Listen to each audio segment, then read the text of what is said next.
कहानी के पार्ट 2 को समझने के लिए पहले पार्ट 1 को देखें। अपने डेट की बात सुनकर मोहित बहुत ज्यादा अपसेट हो जाता है। तो बगीचे में घूमने चला जाता है। वहां पर घूमते घूमते कुछ सोचता है। तभी उसे कुछ आइडिया आता है। तो वह मुस्कुरा उठता है और एक अजीब सा गुस्सा उसकी आंखों में दिखाई देने लगता है। और कुछ देर के बाद वह किसी को फोन लगाता है और उसे कुछ बताता है, फिर कॉल कट कर देता है। वहीं दूसरी तरफ करण अपने ऑफिस में बैठा रिद्धि के ख्यालों में खोया हुआ था। तभी उसका फोन बज पड़ता है। एटीट्यूड क्वीन शब्द जैसे ही उसे दिखाई देता है तो उसके चेहरे पर एक हल्की सी स्माइल आ जाती है और कर्ण फोन को उठा लेता है।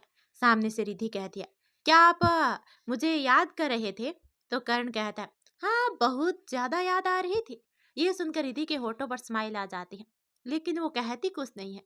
तभी आगे कर्ण कहता है, मेरा मन कर रहा था कि आज कहीं घूम कर आए और साथ में अच्छे से रेस्टोरेंट में लंच करें। बहुत मन हो रहा है। मैं तुम्हें लेने आ रहा हूँ, क्या रहना? इतना कहकर कर्ण ने कॉल कट कर दिया। बेचारी रिधि को तो कुछ कहने का मौका ही नहीं दिया। कर्ण की इस हरकत पर रिधि मुस्कुरा देती है और फटाफट अपना काम करने लगती है, क्योंकि उसे कर्ण के साथ जाना जो था। अब रिधि अपना काम खत्म करके कर्ण के कॉल का वेट कर रही थी। तभी कर्ण का कॉल आने लगता है तो रिधि कॉल उठा लेती है। तभी कर्ण कहता है, मैं तेरे ऑफिस के सामने खड़ा हूँ, आओ। तो रिधि वहां से चली जाती है और चुपचाप जाकर कर्ण की बाइक पर पीछे बैठ जाती है। तभी एक शख्स ऊपर खड़ा कांच की विंडो से उन दोनों को ही देख रहा था। अब रिधि और कर्ण वहां से चले जाते हैं, लेकिन वह शख्स अब भी उन्हें ही घूर रहा था, जब तक वो दोनों उसकी नजरों से ओझल न हो गए। उसके जाने के बाद उस शख्स ने एक शराब की बोतल खोली और पैंक बनाकर पीने लगा। उसके चेहरे पर हल्की सी अजीब तरह की मुस्कुराहट थी। इस कारण इधर कर्ण और रिधि एक अच्छे से रेस्टोरेंट में पहुंच जाते हैं। कर्ण अपनी वर्दी में था तो सभी उन्हें ही घूर रहे थे। तभी कर्ण मजाकिया लहजे में कहता है, तुम्हारे साथ में इतना हैंडसम और डेसिंग लड़का है तो तुम्हें ही देखेंगे और किसको देखेंगे। तभी कुछ देर के बाद रिधि के समझ में आता है कि यह मुझे लोग मुझे नहीं देख रहे, बल्कि ये एसआई कर्ण त्रिवेदी को देख रहे हैं। रिधि की यह बात सुनकर कर्ण मुस्कुरा देता है और कहता है, क्या बात है रिधि, यह बात समझने में तुमने काफी देर लगा दी। दिमाग कहाँ था तेरा? रिधि ने मुंह फेर लिया। तभी एक स्टाफ मेंबर उनके पास मेन्यू ले आया। कर्ण ने रिधि से कुछ नहीं पूछा और खुद ही दोनों का लंच ऑर्डर कर दिया, पर सब रिधि की पसंद का। तभी रिधि ने वापस कर्ण की तरफ देखा। कर्ण ने ऑर्डर जल्दी लाने के लिए कहा तो वो स्टाफ मेंबर वहां से चला गया। उसके जाते ही कर्ण ने रिधि की तरफ देखते हुए कहा, तुम्हें और कुछ चाहिए? रिधि ने मुस्कुरा कर नाम में अपनी गर्दन हिला दी और कुछ देर के बाद ही उनका लंच भी आ गया था। दोनों साथ में अपनी फ्यूचर प्लानिंग करते हुए लंच करने लगे। इधर मोहित अपनी चेयर पर बैठा हुआ, उसके ठीक सामने एक आदमी सिर झुकाए खड़ा था। मोहित बोला, एएसआई कर्ण त्रिवेदी, नोट बैड, ये नाम कहीं तो सुना है। मोहित ने खुद से ही कहा, पर फिर उसने अपना सर झटका और अपने सामने खड़े आदमी को वहां से जाने का इशारा कर दिया। उसके जाते ही मोहित अपने सामने मौजूद लैंडलाइन से किसी को कॉल किया। कॉल रिसीव होते ही मोहित ने बिना कुछ सुने ही कहा, लंच के बाद वाली मीटिंग के लिए मेरे साथ मिस रिधि जाएगी, उन्हें इन्फॉर्म कर दीजिए। इतना कहकर मोहित ने कॉल कट कर दिया। इधर करण रिधि से बोला, हम ऑन टाइम यहाँ हैं, शाम को तुम्हें लेने आ जाऊंगा, मुझे याद करना और मेरे ही बारे में सोचते हुए मेरा ही इंतजार करना। कहकर कर्ण मुस्कुराते हुए रिधि को जाने का इशारा कर दिया। रिधि भी मुस्कुरा दी, पर गई नहीं। कर्ण ने आगे बढ़कर रिधि का चेहरा थामते हुए कहा, अब तो हम दोनों ही छुट्टी पर रहेंगे, तो मिलेंगे कैसे? तो रिधि बोली, शादी के बाद। रिधि ने मुस्कुरा कर कहा तो कर्ण ने अजीब सा मुंह बना लिया। रिधि ने कर्ण के हाथ पर अपना हाथ रखा और प्यार से बोली, बस कुछ दिन और, फिर हम तो हमेशा साथ ही रहेंगे। तो कर्ण कहता है ये तो कर्ण कहता है, ये कुछ दिन भी बहुत ज्यादा लग रहे हैं अब तो। कर्ण ने कहा और आगे बढ़कर रिधि के माथे को चूम लिया। तभी कर्ण ने फिर कहा, मुझे हमेशा तुम्हारे साथ रहना है। कर्ण अधूरा है अपनी रिधि के बिना। तो रिधि कहती है, पूरी मैं भी नहीं आपके बिना। रिधि ने कर्ण की आंखों में देखते हुए कहा, अगर मैं थोड़ी देर और रुकी तो हम दोनों ही लेट हो जाएंगे। रिधि ने फिर कहा तो कर्ण उससे दूर हो गया। ठीक है, मैं चलता हूँ, कर्ण ने कहा तो रिधि ने हाँ में अपना सिर हिला दिया। कर्ण अपनी बाइक स्टार्ट करके वहां से चला गया। तभी एक आवाज है, मैम रॉयल हॉस्टल में जो मीटिंग होने वाली है उसे अटेंड करने के लिए बॉस के साथ आपको भी जाना है। कंपनी के स्टाफ मेंबर ने रिद्धि से कहा, जो अभी अभी अंदर आई थी। मैं? रिद्धि ने खुद की तरफ इशारा करते हुए हैरानी से कहा, यस। पीछे से एक दमदार आवाज है। रिद्धि ने पलट कर देखा तो पीछे मोहित खड़ा था और उसके साथ उसकी फाइल्स और लैपटॉप लिए उसका असिस्टेंट। मोहित ने अपने असिस्टेंट की तरफ देखकर उसे सारी फाइल रिधि को देने के लिए कहा तो उसके असिस्टेंट ने चुपचाप सारी फाइल्स और लैपटॉप रिधि को थमा दी। रिधि कभी फाइल को देखती तो कभी मोहित को। मोहित ने अब अपने असिस्टेंट की तरफ देखते हुए कहा, अब तुम जा सकते हो। आज का सारा काम मिस रिधि करेगी। मोहित ने कहा तो रिधि बस देखती ही रह गई। उससे कुछ कहते नहीं बना। चलिए मिस रिधि, मोहित ने कहा और आगे बढ़ गया। अब मोहित रिधि के साथ रॉयल होटल पहुंचा तो वहां पहले ही कुछ इन्वेस्टर मौजूद थे जिनके साथ मोहित की मीटिंग थी। मीटिंग होटल के टॉप फ्लोर पर होनी थी। मोहित ने इन्वेस्टर के से हाथ मिलाकर उन्हें ग्रीट किया। फिर सब मीटिंग के सिलसिले में बात करते हुए लिफ्ट की तरफ बढ़ गए। तभी एक आवाज आई। ये यहाँ। लिफ्ट के पास खड़ी एक लड़की ने मोहित को देखते हुए हैरानी से कहा, ये वही लड़की थी जो मोहित के साथ उन तस्वीरों में थी जो मोहित के डैड ने उसे दिखाए थे। अगले ही पल वो लड़की वहां कुछ ही दूरी पर खड़े मोहित के गार्ड्स की तरफ बढ़ गई जो मोहित के आने के कुछ देर के बाद यहाँ पहुंच गए थे। मीटिंग रूम में पहुंचने के बाद मीटिंग शुरू हो गई। इस पूरी मीटिंग के दौरान मोहित ने रिधि को अपने पास ही बिठा रखा था। साथ ही बीच बीच में वो उससे कुछ कह भी रहा था जिससे रिधि अपने नोट पैड में नोट कर रही थी। 3 घंटे के लंबे समय के बाद मीटिंग खत्म हो गई। मीटिंग के खत्म होते ही इन्वेस्टर्स ने मोहित से हाथ मिलाया और एक एक करके सभी वहां से चले गए। सबके जाते ही रिधि भी जल्दी जल्दी वहां मौजूद कुछ फाइल्स मेटने लगी ताकि वो जल्दी से यहाँ से जा सके। उसका वर्क ओवर भी खत्म हो चुका था। कर्ण कभी भी उसे लेने पहुंच सकता था, इसलिए वो अपना काम जल्दी खत्म करना चाहती थी। रिधि अभी कर्ण के बारे में सोचते हुए फाइल से समेट रही थी कि इतने में ही उसके कानों में मोहित की आवाज पड़ी, जाओ जाकर मेरे लिए एक कप कॉफी ले आओ। मोहित ने रिधि से कहा क्योंकि उन दोनों के अलावा वहां कोई नहीं था। मोहित की आवाज सुनते ही रिधि के काम करते हुए हाथ एकदम से रुक गए। उसने पलटकर मोहित की तरफ देखा जो अपने दोनों हाथ अपने पैंट के दोनों पॉकेट में रखे हुए उसे ही देख रहा था। मोहित को खुद की तरफ इससे देखता देख रिधि को अजीब लगा और बोली, मैं अभी मंगवा। रिधि अभी कह ही रही थी कि इतने में ही मोहित ने उसे बीच में टोक दिया, कॉफी तुम ही लेकर आओगे। मोहित ने रिधि पर से अपनी नजरें हटाए बिना ही कहा। मोहित की नजरें रिधि को खुद पर चुभती हुई सी महसूस हुई तो उसने जल्दी से हाँ में अपना सर हिला दिया और तेजी से बाहर निकल गई। रिधि रिद्धि के जाते ही मोहित के चेहरे पर मुस्कुराहट बिखर गई। उसी पल एक गार्ड अंदर आया तो मोहित ने उसकी तरफ रुख किया और बोला, उस लड़की के सिवाय अब यहाँ किसी को भी अंदर आने मत देना। मोहित ने उस गार्ड को वार्न किया, फिर उसे जाने का इशारा कर दिया। वो गार्ड भी सिर हिलाते वहां से चला गया। तभी उसके कानों में उस रूम के दरवाजे के खुलने की आवाज पड़ी। उसने टेबल से टिकते हुए मुस्कुराकर अपनी नजरें उठाई और उसी के साथ उसकी मुस्कान पल भर में गायब हो गई और उसकी निगाहें गुस्से ने ले ली। सामने वही लड़की थी जो तस्वीर में मोहित के साथ थी। मोहित गुस्से में उसकी तरफ देखने लगा और वह लड़की मोहित के सामने आकर खड़ी हो गई। तभी मोहित ने बेहद ही गुस्से में अपने दांत पीसते हुए कहा, तुम यहाँ क्या कर रही हो? तभी वो लड़की बोली, तुम्हें खुशखबरी देने आई हूँ जान। उस लड़की ने मुस्कुराकर कहा तो मोहित गुस्से में अपने बालों पर हाथ फेरने लगा। अब कुछ देर के बाद फिर वो लड़की बोली, तुम डेड बनने वाले हो। लेकिन मोहित बिल्कुल खामोश था। मोहित को खामोश देखकर उस लड़की ने बड़ी ही स्माइल के साथ कहा। उसी पल मोहित ने अपनी जलती आंखों से उस लड़के की तरफ देखा। तभी उस लड़की ने खुश होते हुए कहा, है ना खुशी की बात? मोहित अब भी खामोशी से सामने खड़ी लड़की को गुस्से में घूर रहा था पर वो लड़की तो अपनी ही बात कहने में मगन थी। मैंने तुम्हारे डैड को भी खुशखबरी दे दी है और तुमसे मैं आज मिल पाई। मैं तो हैरान थी कि इन गार्ड्स ने मुझे रोका क्यों नहीं।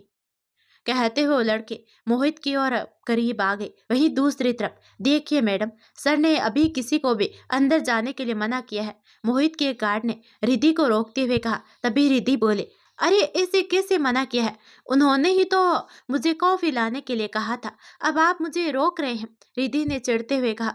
उसे यहाँ जरा भी अच्छा नहीं लग रहा था, तो बस जल्दी ही यहाँ से जाना चाहती थी। तभी गार्ड बोला, पर सर ने हमसे खुद ही कहा है कि हम किसी को अंदर ना जाने दें। अब की बार दूसरे गार्ड ने कहा तो रिधि उसकी शक्ल देखने लगी और बोली, ठीक है, अब अगर सर को गुस्सा आया तो सारी जिम्मेदारी आप लोगों की होगी। इतना कहकर रिधि पलटी ही थी कि एक गार्ड ने उसे रोक लिया। रिधि वापस उनकी तरफ पलटी। वो गार्ड आपस में बात करने लगे। वो सभी जानते थे कि मोहित का गुस्सा बचपन से ही कितना खराब है। तभी एक गार्ड बोला, ठीक है मैडम, आप जा सकती हैं। उन गार्ड में से एक ने कहा तो रिधि का कॉफी का मग लिए आगे बढ़ गई और खुद से ही बड़बड़ाए, बस सर जल्दी से ये कॉफी खत्म कर ले और हम यहाँ से जाएं। कहकर रिधि हल्के से मुस्कुरा दी। इधर कमरे में वो लड़की मोहित से बोली, तो बोलो कब करेंगे मुझसे शादी? वो लड़की मोहित के और करीब आकर उसकी बाहें अपने दोनों हाथों से थामते हुए बोली। तो मोहित अजीब तरह से मुस्कुरा दिया। ये मोहित की एक लास्ट वार्निंग वाली स्माइल थी। जब उस लड़की ने मोहित के फेस पर ये स्माइल देखी तो वो एक पल के लिए घबरा गई और उसकी पकड़ मोहित की बाहें से लगभग छूट गई। उसके अगले ही पल मोहित ने उस लड़की के कुछ भी समझने से पहले ही उसकी गर्दन पीछे से पकड़ी और खुद साइड हटकर उसने उसके पेट को टेबल पर जोर से मारा। गुस्से से मोहित की नसें तन गई थी। उस लड़की का पेट सीधे टेबल के नुकीले हिस्से से जा लगा। मोहित ने जानबूझकर किया था। उस लड़की के पेट के साथ मुंह से भी खून निकलने लगा। दर्द से तड़प उठी वो। तभी मोहित बोला, मर गया बच्चा। अगर अभी भी इसके जिंदा रहने की उम्मीद है तो मैं वो भी खत्म कर देता हूँ अभी इसी वक्त। इतना कहते ही मोहित ने उस लड़की को उसकी गर्दन से पकड़कर थोड़ा पीछे किया और दोबारा उसका पेट उसी नुकीले हिस्से में दे मारा। इस बार पहले से ज्यादा ताकत का इस्तेमाल किया। मोहित ने सामने मौजूद कांच का वो टेबल भी खून से भर गया था। उस लड़की के साथ साथ मोहित के हाथ भी खून से सन चुके थे। मोहित ने जैसे ही उस लड़की को छोड़ा वो निढाल से जमीन पर गिर पड़ी। तभी मोहित बड़बड़ाया, मुझसे शादी करना चाहती थी। मोहित ने उसे अपने पैर से दूर करते हुए बेहद ही नफरत से कहा। उसी पल कुछ गिरने की आवाज से मोहित ने उस लड़की से अपनी नजरें हटाकर आवाज की दिशा में देखा। वही दूसरी तरफ करण के हाथ से चाय का कप गिरकर टूट गया। उसके हाथ में भी कुछ चाय की बूंदें छलक गई। कर्ण अपनी जगह से बेचैनी से उठ गया। तभी एक आवाज है, मैं अभी साफ करता हूँ, सामने बैठे संदीप ने कहा। तो कर्ण ने अपना सिर हिला दिया और अपने सामने मौजूद टेबल से अपना फोन उठाकर उसने रिधि का नंबर डायल कर दिया और बोला, आज मुझे तुम्हारी बहुत याद आ रही है रिधि। कर्ण ने मन ही मन कहा और उसका कॉल कनेक्ट हो गया और रिंग जाने लगी। कर्ण बेचैनी से फोन कान से लगाए खड़ा था। उधर उस कमरे में मोहित ने अपनी नजर उठाई तो सामने रिधि खड़ी थी। वो बस एकटक उस लड़की को देख रही थी जो नीचे बेजान पड़ी थी। रिधि के पास ही कॉफी का मग टूटकर बिखरा हुआ था। उसकी आंखें खौफ से फैली हुई थी। तो वही मोहित रिधि को देखकर अजीब तरह से मुस्कुरा दिया और अपने खून से सने हाथ उसने अपने बालों पर फेरा। हाथ में खून होने की वजह से उसके उड़ते हुए बाल सिमट गए और वो किसी दरिंदे की तरह भयानक लग रहा था। उसके माथे और हाथ पर खून लगे हुए थे। अब तो बालों में भी खून लग चुका था। उसके कपड़े पर तो पहले से ही खून के धब्बे थे। इन पर सबसे तो जैसे उसे कोई फर्क ही नहीं पड़ रहा था। अपने बालों पर हाथ फेरने के तुरंत बाद मोहित ने अपने कदम रिधि की तरफ बढ़ा दिए। रिधि अब भी खौफ से एकटक उस लड़की को देख रही थी। तभी टेबल पर रखा हुआ रिधि के बैग में मौजूद उसका फोन बज उठा और उसी के साथ रिधि अपने होश में आई। इधर बेचैनी से इधर कर्ण बेचैनी से रिधि के कॉल रिसीव करने का इंतजार कर रहा था। फोन की आवाज से मोहित के कदम भी रुक गए। उसने रिधि के बैग की तरफ पलट कर देखा। मोहित पर ज्यादा ध्यान ना देते हुए रिधि तेजी से अपने बैग की तरफ बढ़ गई। मोहित अभी रिधि के बैग को घूर रहा था। इतने में रिधि वहां पहुंच गई और उसने अपना बैग उठा लिया। तभी मोहित की नजरें बैग से हटी और घबराई हुई रिधि पर फिर से एक बार टिक गई। रिधि मोहित की तरफ देखते हुए अपना बैग टटोलते हुए पीछे होने लगी थी। मोहित को रिधि का यह डरा हुआ चेहरा बहुत ही अच्छा लग रहा था। उसकी मुस्कुराहट बढ़ गई और वो भी रिधि की तरफ बढ़ गया। रिधि के हाथ में उसका फोन नहीं आया और कॉल कट गया। वो अभी भी अपने कदम पीछे ले रही थी और उसका हाथ अभी भी बैग में फोन ढूंढ रहा था। मोहित का चेहरा रिद्धि को डराने के लिए काफी था। डर की वजह से रिद्धि के चेहरे पर पसीने की बूंदें उभर आई। इधर रिद्धि ने कॉल रिसीव ना करने पर कर्ण बेचैन हो गया। वो फिर रिद्धि का नंबर डायल करता, पर उससे पहले उसे संदीप ने आवाज दी, सर आप प्लीज इस फाइल पर अपना साइन कर दीजिए। संदीप ने अपने सामने मौजूद फाइल की तरफ इशारा करते हुए कर्ण से कहा, तो कर्ण उसकी तरफ बढ़ गया और साथ ही बढ़ गई उसकी बेचैनी। कर्ण संदीप के पास आया और अपना पेन लेकर वो टेबल पर थोड़ा सा झुककर फाइल के पन्नों पर अपने साइन करने लगा। पर उसने अभी फाइल के पहले पन्ने पर अपने नाम का पहला लेटर ही लिखा था कि इतने में ही उस लेटर पर कर्ण के माथे से पसीने की एक बूंद निकलकर उस एक लेटर पर टपक गई। कर्ण के नाम का ये लेटर हल्का सा बिखर सा गया। उसी पल कर्ण के साइन करते हुए हाथ एकदम से रुक गए और वो तेजी से सीधे रिद्धि का नंबर डायल करते हुए अपने केबिन से बाहर निकल गया। अब कर्ण ने अपना फोन लिया और बिना संदीप पर ध्यान दिए वो तेजी से रिद्धि का नंबर डायल करते हुए केबिन से बाहर चला गया। संदीप कर्ण को ऐसे जाते देख हैरान था। वो भी फाइल लेकर बाहर निकल गया। तभी सामने से देवराज ने आकर कहा, हो गए साइन? तभी संदीप बोला, नो सर, कर्ण सर जल्दी में कहीं चले गए हैं तो उन्होंने साइन नहीं किया। संदीप ने अफसोस जताते हुए कहा। तो वहीं देवराज के एक्सप्रेशन एकदम से चेंज हो गए और उसने संदीप के हाथ से फाइल ले ली और वहां से तेजी से चला गया। और इधर रिद्धि का फोन एक बार फिर रिंग करने लगा और एकदम से उसकी धड़कनें तेज हो गई। रिद्धि के हाथ में उसका मोबाइल आ चुका था। उसने कॉल रिसीव कर लिया, पर हाथ अब भी बैग के अंदर ही था। मोहित अब रिद्धि के बेहद करीब आ चुका था और रिद्धि अब लगभग उस रूम के दीवार से टिक गई थी। तभी मोहित बोला, तुम इतना क्यों डरी हो? तुम्हारी जान नहीं लूंगा। मोहित ने अजीब तरह से मुस्कुराते हुए कहा और उसने अपने हाथ रिद्धि की तरफ बढ़ा दिए। मोहित के खून से सने हाथ अपने करीब आते देख रिद्धि घबरा गई। उसने एक हाथ से जोर से मोहित को धक्का दे दिया। रिद्धि के दूसरे हाथ में मौजूद उसका बैग गिर गया, पर फोन हाथ में ही रह गया। रिद्धि के धक्के से मोहित बस हल्का सा पीछे हुआ था। उसे कोई खास नहीं फर्क पड़ा था रिद्धि के धक्के से, पर रिद्धि अपना फोन लिए उससे दूर हो गई। उसने फोन कान पर लगाया और दरवाजे की तरफ दौड़ते हुए बोली, कर्ण, कर्ण यहाँ खून, प्लीज तुम जल्दी से रॉयल हॉस्टल। तभी एक आवाज आई, आ। रिद्धि ने जोर से नीचे फर्श पर गिरी। उसका हाथ छिटकर दूसरी तरफ जा गिरा। तभी मोहित ने एक बार फिर गुस्से में अपने बालों पर हाथ फेरा। थोड़ी देर पहले जब रिद्धि फोन पर बात करते हुए मोहित के पास से भागी थी तो मोहित का गुस्सा उस पर हावी हो गया था। उसने साइड के छोटे से रैंक पर सजे हुए कांच के फ्लावर पॉट को उठाया और सीधे रिद्धि की तरफ फेंक दिया। वो पॉट जाकर सीधे रिद्धि के सिर पर लगा। रिद्धि के सर से खून की धार बह निकली और एक चीख के साथ वो जमीन पर गिर पड़ी। इधर कर्ण जीप में बैठा बेचैनी से रिद्धि की बात सुन रहा था, पर अचानक रिद्धि की चीख के साथ फोन कटने की वजह से उसकी बेचैनी और बढ़ गई। जीप कांस्टेबल ड्राइव कर रहा था। रिद्धि के कहते ही कर्ण ने जीप रॉयल होटल की तरफ लेने के लिए कह दिया। कर्ण ने वापस से 2-3 बार रिद्धि का नंबर ट्राई किया, पर अब रिद्धि का नंबर बंद आ रहा था। तेज चलाओ, कर्ण ने गुस्से में जीप ड्राइव करते हुए कांस्टेबल से कहा। तो कांस्टेबल ने जीप की स्पीड बढ़ा दी। तभी कर्ण की हथेली फोन पर कस गई। वो गुस्से में अपने माथे पर अपनी उंगली फिरा रहा था। रह रहकर उसकी आंखों के सामने रिद्धि का चेहरा आ रहा था और कान में गूंज रही थी तो सिर पर रिद्धि की चीख। रिद्धि के सर से खून निकलकर फर्श पर बह रहा था। उसकी आंखें भी धीरे धीरे बोझ जैसी हो रही थी और सांसें उखड़ने लगी थी। उसकी उसकी बंद होती आंखों से आंसू बह रहे थे और उन्हें धुंधली आंखों से सामने कर्ण का धुंधला सा चेहरा नजर आ रहा था। और अगले ही पल उसके कान में उसके कहे हुए शब्द गूंज गए, अधूरा है कर्ण अपनी रिद्धि के बिना। रिद्धि नहीं तो ये कर्ण भी नहीं। तुमसे तुमसे ही तो जिंदगी है मेरी। टूट जाऊंगा अगर तुम दूर गई तो। सांसें साथ छोड़ देगी अगर रूठ गई तो। रिद्धि के लब हल्के से हिले और उसकी सांसें अब भी चल रही थी। वो जीना चाहती थी अपने करूं के लिए। तभी एक आवाज आई, थोड़ी देर मेरे लिए जिंदा रह सकती थी ना? पर नहीं, तुझे तो मरने की जल्दी है तो मर, मोहित ने गुस्से में कहा। वो ठीक रिद्धि के पीछे खड़ा था और उसके हाथ में एक लोहे की चेयर थी जो वो टेबल के इर्द गिर्द मौजूद चेहरों में से एक ले आया था। अपने शब्द पूरे करते ही मोहित ने अपने हाथ में मौजूद चेयर से रिद्धि के सर पर एक बार फिर वार कर दिया। करूं? रिद्धि के अल्फाज उसके होठों से बाहर आए। तभी एक और वार उसके सिर पर हुआ और उसी पल रिद्धि की सांसें थम गई उसकी जिंदगी उसी पल, जिस पल उसके लव हिले। हमेशा के लिए बंद हो गई उसकी आंखें अपने करों को समेटते हुए।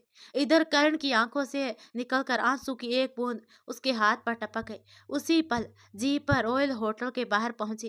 कर्ण जीप के रुकने से पहले ही जीप से बाहर कूद गया। रोहित अपने हाथ में चेयर लिए नीचे पड़ी बेजान सी रिधि को घूर रहा था।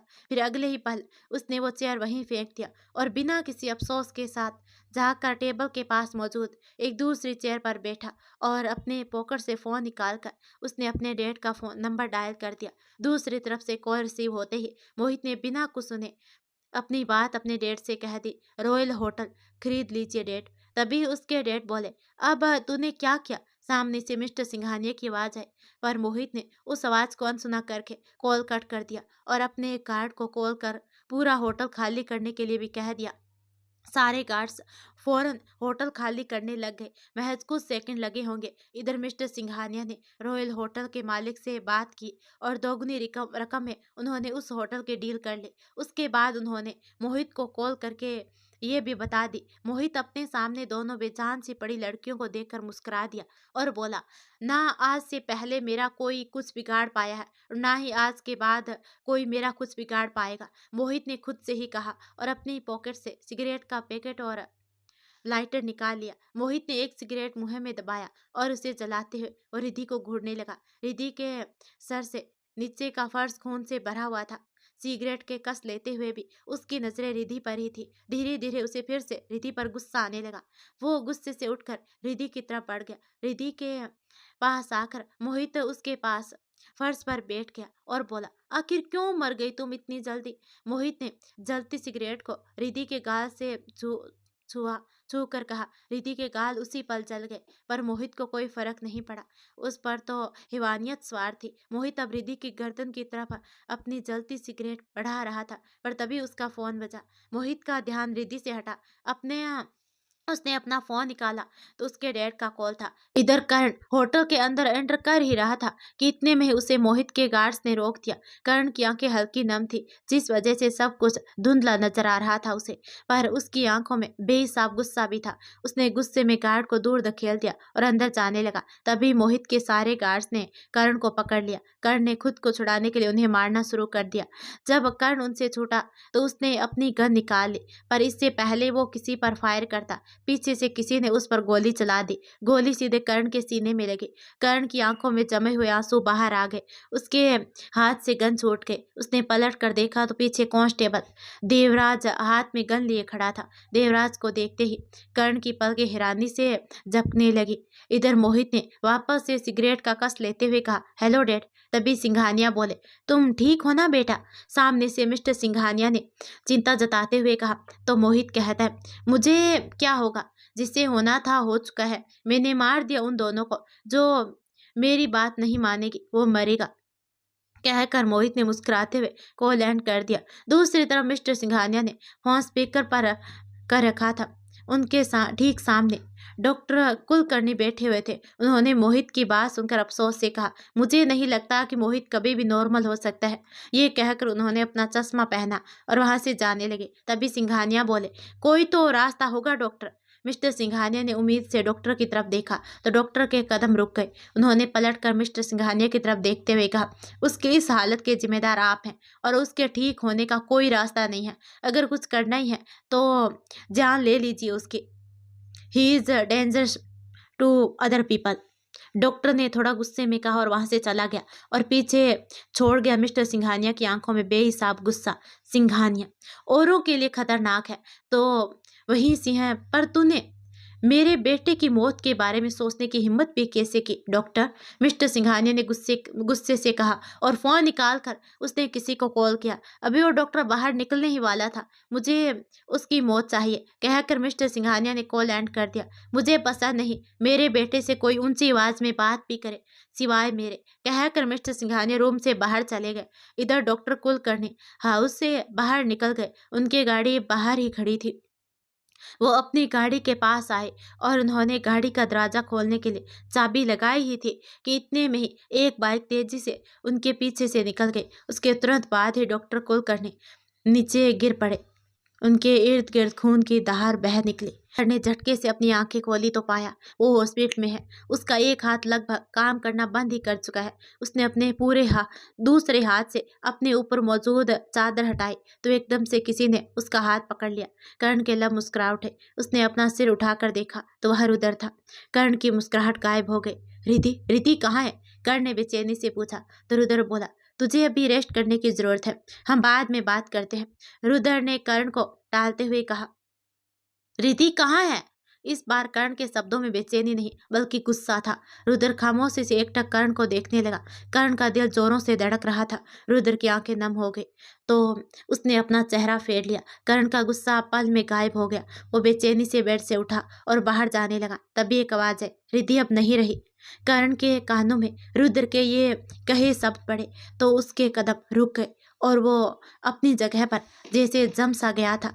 कानों में रिधि की चीख एक बार फिर गूंज उठी उसके। रुद्र का गला रूंध गया था। उसने आगे कहा, वो किसी मीटिंग के लिए गई थी, अपने कलिंग के साथ लौट रही थी तो उसका एक्सीडेंट हो गया। गाड़ी खाई में जा गिरी और पूरी गाड़ी ब्लास्ट होकर उसी पल जल गई और कुछ नहीं बचा, कुछ भी नहीं। कहते हुए रुद्र ने अपनी आंखें बंद कर ली। जिन आंसुओं की बूंदों ने रुद्र की आंखों में अपना कब्जा कर रखा था वो धीरे धीरे आजाद होने लगे थे। कर्ण अभी भी किसी पत्थर की तरह खड़ा था। उसे रिधि और अपनी हुई आखिरी बात याद आने लगी थी। कर्ण कर्ण, यहाँ खून, प्लीज तुम जल्दी से रॉयल होटल आ। कर्ण अपने होश में वापस आया। वो बिना रुद्र की तरफ देखे तेजी से बाहर निकल गया। रुद्र को जब कर्ण की तरफ से कोई रिस्पॉन्स नहीं मिला तो उसने पलट कर देखा। कर्ण को वहां ना पाकर रुद्र एकदम से घबरा गया। कर्ण, रुद्र भी उसे पुकारता हुआ बाहर निकल गया। रुद्र तेजी से बाहर निकला तो कर्ण की हल्की सी झलक उसे दिखाई दी। वो हॉस्पिटल के बाहर जा रहा था। रुद्र दौड़ पड़ा उसके पीछे। बाहर आते ही कर्ण ने टैक्सी ली और निकल गया वहां से। रुद्र ने भी जल्दी से अपनी बाइक उठाई और कर्ण के पीछे ही चल पड़ा। हॉस्पिटल से वो टैक्सी सीधी रॉयल होटल के बाहर आकर रुक गई। वो होटल ज्यादा दूर नहीं था हॉस्पिटल से, इसलिए वो जल्दी ही पहुंच गए। होटल के सामने कर्ण को देख रुद्र हैरान था। रुद्र भी कर्ण के पीछे जाने लगा। पीछे से टैक्सी वाले ने पैसे के लिए चिल्लाया तो रुद्र ने उसे पैसे दे दिए। कर्ण को तो जैसे कोई होश भी नहीं था।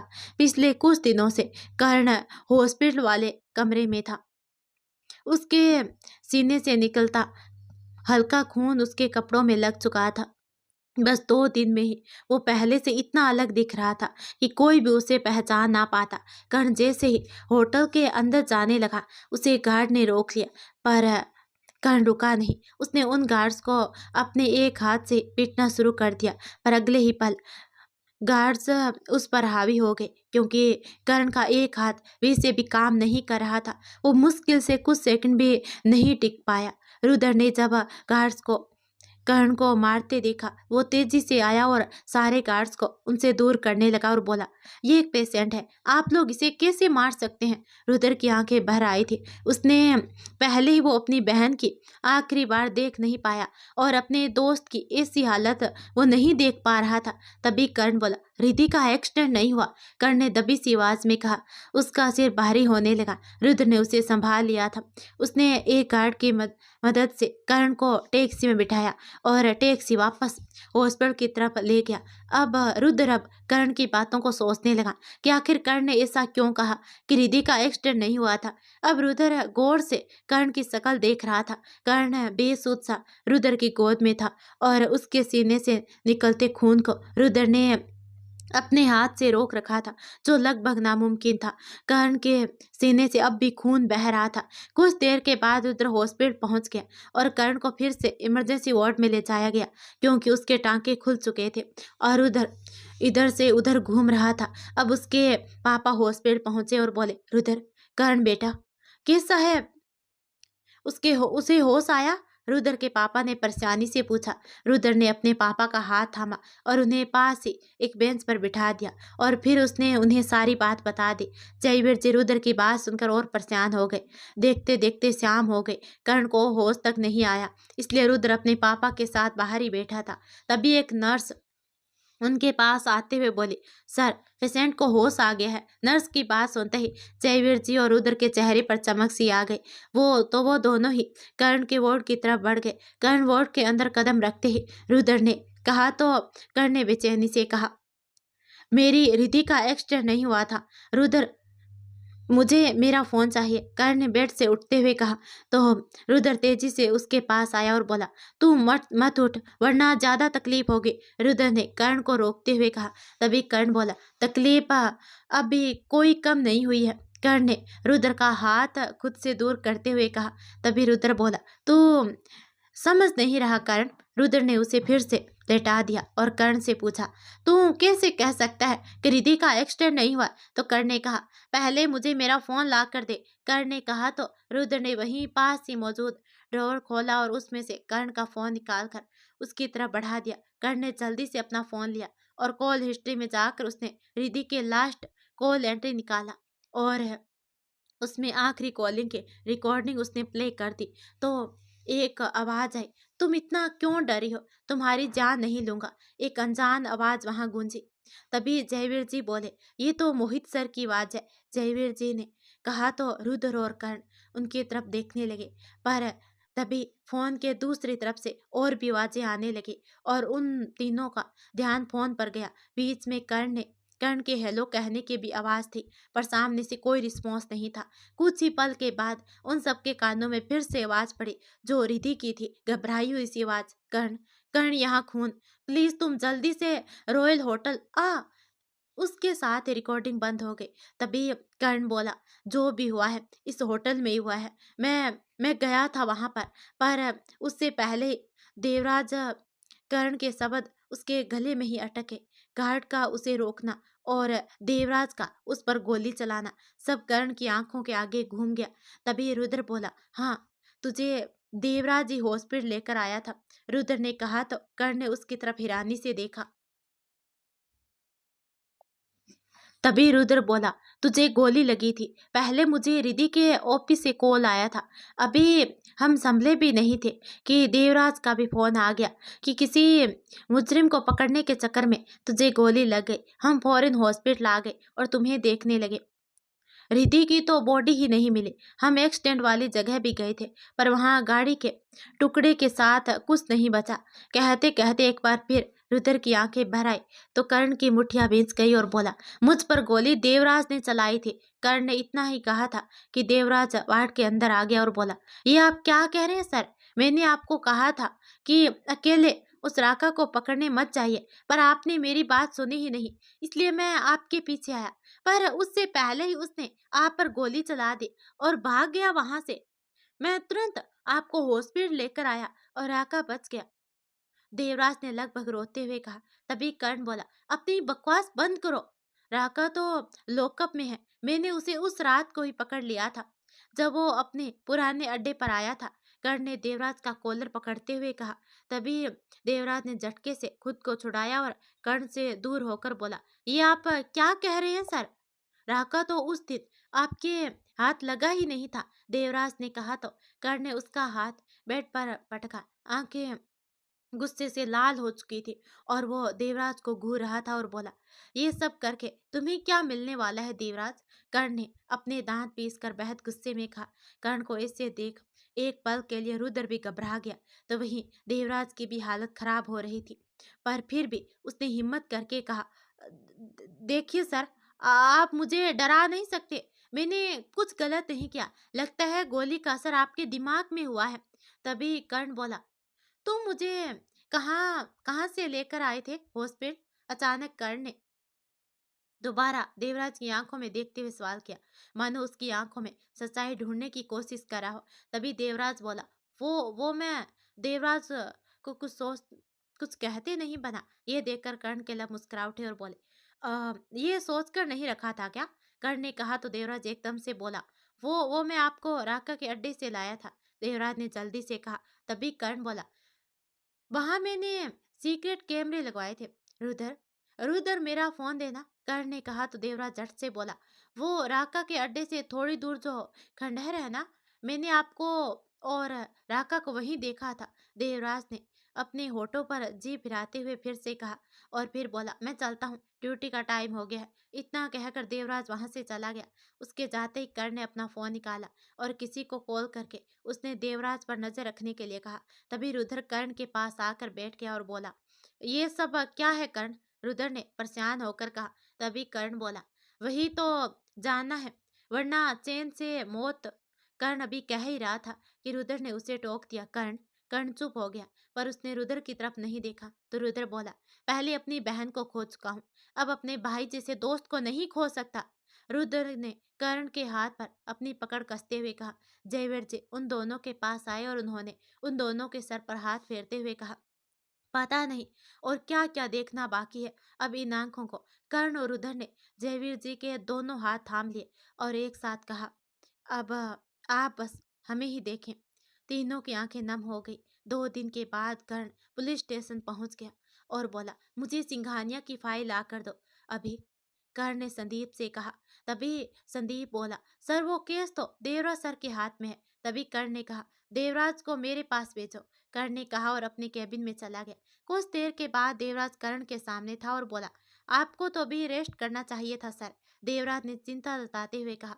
तभी कर्ण बोला, तुम इतनी नौटंकी कर कैसे लेते हो? एक्टिंग का शौक बचपन से रहा था या अभी पाल लिया है? कर्ण ने देवराज को घूरते हुए कहा। देवराज खामोश ही रहा, पर उसकी मुठ्ठियां भींच गई।